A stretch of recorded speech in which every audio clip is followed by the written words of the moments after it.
అటల్ బిహారీ వాజ్పేయి గారు ప్రధానమంత్రి ఉన్నప్పుడు ఈ దేశంలో 3 రాష్ట్రాలు నిర్మాణం కొత్తగా అయినాయి. ఒకటి ఉత్తరాఖండ్, రెండోది ఛత్తీస్గఢ్, మూడోది జార్ఖండ్. ఈ 3 రాష్ట్రాల నిర్మాణం కూడా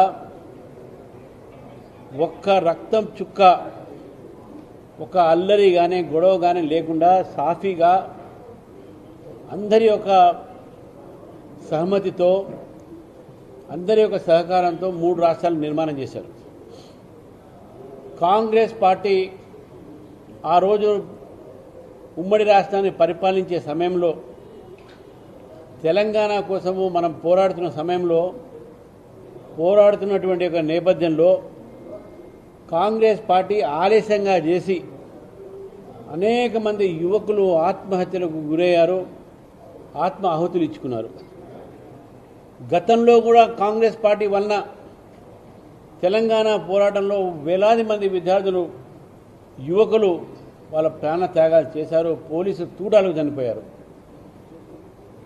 అటల్ బిహారీ వాజ్పేయి గారు 3 రాష్ట్రాలు ఎక్కడ కూడా ఏ గొడవ లేకుండా కూడా సాఫీగా ఇచ్చినటువంటి నేపథ్యంలో తెలంగాణ ఒక నిర్మాణం ఏ విధంగా, ఎన్ని త్యాగాలతో, ఎంత రక్తపాతంతో, ఎంత ఒక యువకుల ఒక ఆహుతితో వచ్చినటువంటి తెలంగాణని మనము కాంగ్రెస్ పార్టీ వలన వచ్చింది ఇటువంటి ఒక ఏదైతే ఆత్మహత్యలు జరిగినాయి, కాంగ్రెస్ పార్టీ మీద దేశం అంటున్నారు. కానీ ఎంతమంది యువకులు చనిపోయారు ఆలస్యం చేసినందుకు.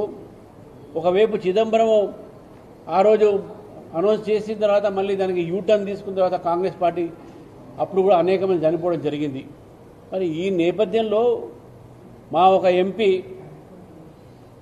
పాకిస్తాన్, అదేవిధంగా భారతదేశం విడిపోయినప్పుడు ఎంతమంది అయితే ఆ రోజు చనిపోవడం జరిగిందో దాని మీద కంపారిజన్ పెట్టుకుంటే దానికి అర్థం లేకుండా బీఆర్ఎస్ పార్టీ ఈరోజు దాని మీద పెద్ద ఇష్యూ చేస్తూ ఉంది. వారు మాట్లాడే ఈ నేపథ్యంలో మాట్లాడారు. ఇది ఆలోచించాల్సిన అవసరం ఉంది. వాళ్ళు ఏదో అని మాట్లాడగానే పట్టుకొని దానికి కోతికి బెల్లం చుక్క, బెల్లమా కొబ్బరి,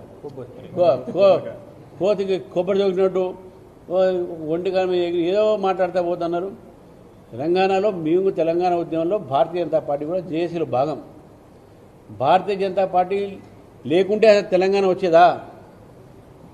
సుష్మా స్వరాజ్ గారు ఆ రోజు, రాజ్నాథ్ సింగ్ గారు పార్లమెంట్లో, లోక్సభలో మీ ఉన్న ఎంపీలు ఇద్దరు లేరు. మీరు అక్కడ మీ పార్టీ నాయకుడు లేడు, ఇప్పుడు నాయకురాలు అక్కడ వెళ్ళిపోయింది కాంగ్రెస్, ఆమె లేరు, ఇద్దరు ఇప్పుడుదే పార్లమెంట్ లేరు. అప్పుడు ఉన్నప్పుడు కూడా అటెండ్ కాలేదు.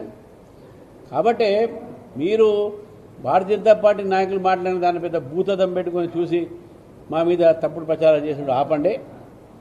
వారు ఏదైతే నేపథ్యం చెప్పారో దాని మీద మనం మాట్లాడాలి. కానీ ఇవన్నీ కూడా దాన్ని పట్టుకొని ఇట్లా మాట్లాడిన అట్లా మాట్లాడిన అనేది చాలా తప్పు. ఇది క్లారిఫికేషన్ కోసం మీకు చెప్తా ఉన్నాను.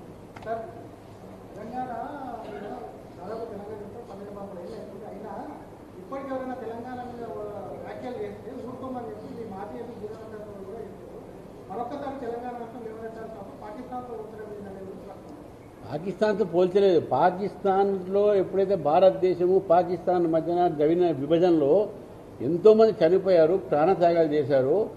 అటువంటి రీతిలో తెలంగాణ కూడా నిర్మాణం అయింది. ఇక్కడ కూడా ప్రాణత్యాగాలు చేశారు. అది కాంగ్రెస్ పార్టీ ఎట్లా చేసింది? మేము ఒక్క ప్రాణం నష్టం పోకుండా 3 రాష్ట్రాలు ఏర్పాటు చేసినాము.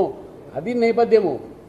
మనము సందర్భం చూడాలి, వారు మాట్లాడేటువంటి ఆలోచన చూడాలి. అంతేగాని దాంట్లో భూతద్దం పెట్టుకొని ఎక్కడ చూసుకుంటే తప్పు. Between the lines, this is between the lines. Thank you.